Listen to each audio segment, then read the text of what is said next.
There are many challenges for people living with long COVID. According to a new federal government study, nearly 30% of those who've had COVID-19 may have long COVID symptoms as well.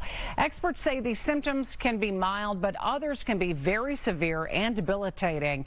Our Washington correspondent Kirsten Garris talked exclusively with U.S. Health and Human Services officials about that new report. It gets to the point where I cannot breathe at all. So there's so much debt we're having to incur just for the hope of being well one day. Those are some of the realities of long COVID from people living with it.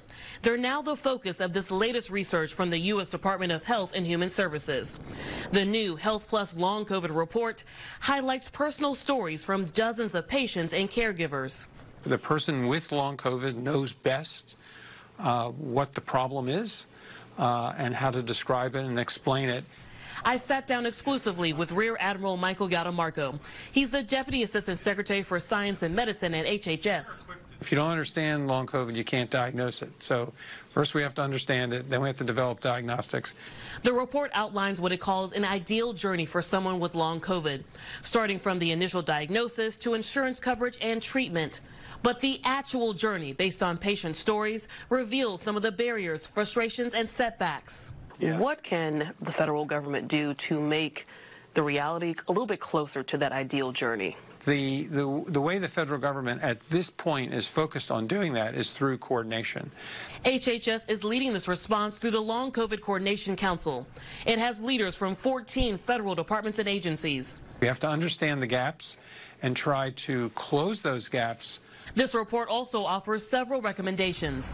They include increased access to disability benefits and long COVID guidance for schools and workplaces. We've been yelling and screaming for 2 years. Cynthia Adenig is a long COVID patient and advocate.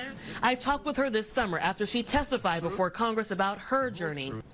She believes awareness about long COVID hurdles should have come out much sooner. I feel like there hasn't been the level of urgency. Now Adenig is also reacting to this new report. She wants improved access to long COVID care for children, like her 7-year-old son, too. There was a 6-month wait. He still has not seen the post-COVID clinic. He still hasn't even been there, not one time. Moving forward at the federal level, Gattamarco says the next major focus is prevention. With long COVID, we have an emerging healthcare approach, and we need to strengthen the prevention approach, and we need to develop the public health approach. HHS is also asking Congress for $750 million for long COVID research and treatment. In Washington, Kirsten Garris, Channel 11 News.